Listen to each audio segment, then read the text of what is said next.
E aí pessoal, tudo bem? Eu sou o Leonardo Valentim Vitor. Eu quero começar esse vídeo com uma pergunta.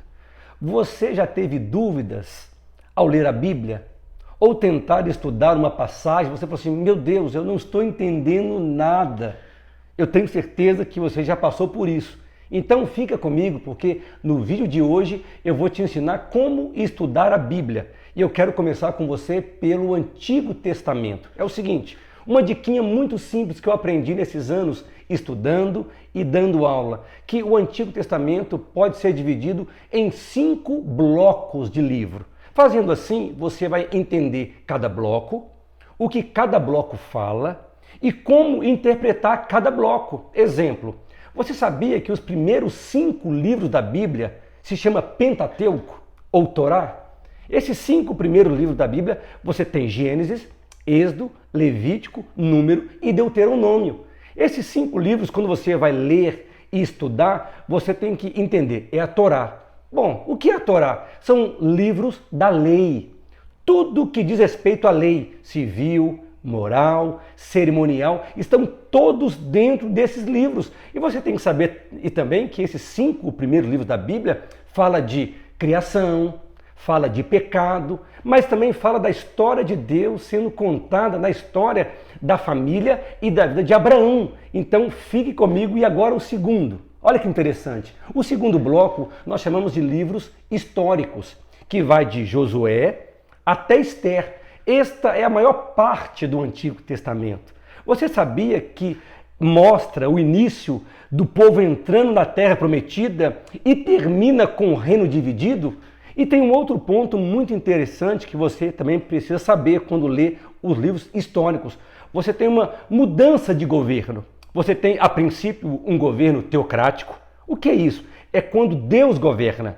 E depois você tem uma mudança para monarquia, onde um rei governa e conduz todas as coisas. Tem outra coisa também muito importante nesses livros históricos, que é o primeiro, o segundo e o terceiro rei de Israel. E assim sucessivamente. E tem mais, os profetas também estão nesse período. Agora, tem um terceiro bloco de livros que você também precisa saber, que é livros de sabedoria ou de poesia, que é de Jó até Cântico dos Cânticos. Bom, você sabia que para que você possa interpretar uma poesia, você tem que saber muito sobre figura de linguagem? Olha para você ver que interessante o que diz o Salmo de número 1. Ele é como árvore plantada junto a correntes de água. Olha que interessante, o salmista compara o homem a uma árvore frutífera, bonita, frondosa, mas ele diz que o homem que medita na lei do Senhor de noite e de dia é como uma árvore. Isso é figura de linguagem. Não quer dizer que eu e você somos uma árvore, não. Mas o salmista, com a linguagem poética, diz, olha, a árvore frondosa, assim é o homem que medita na lei do Senhor de noite e de dia. Então, esses livros de sabedoria ou de poesia são a história do povo sendo transcrita para que a gente entenda como eles viviam e como a história de Deus se repete na vida deles. É muito lindo ver, por exemplo, o livro de Provérbios falando sobre a sabedoria e o valor que ela tem na vida de cada um de nós. Você sabia que ser sábio não tem muito a ver com acúmulo de conhecimento? Tem muito a ver com o temor de Deus, que é o princípio da sabedoria. Agora nós entramos num outro bloco que eu chamo de profetas maiores. O que são profetas maiores? Não são profetas mais importantes, não. São profetas maiores porque eles escreveram mais.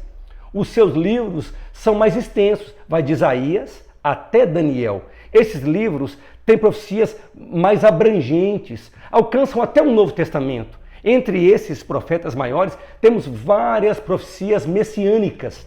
Messiânicas? Sim, que falam acerca de Jesus Cristo. E agora, o nosso quinto bloco, profetas menores, que vai de Oséias até Malaquias. Por que profetas menores? Porque escreveram menos extensão de escrita. E tem mais um detalhe nesses profetas menores. Muitos deles liberaram uma palavra profética para um tempo específico e para um povo específico. Agora, recapitulando, então, são 5 blocos.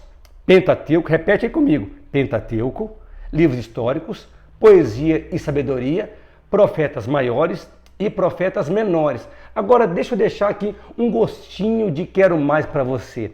Você sabia que os profetas também podem ser divididos e olhados de uma outra maneira? Como?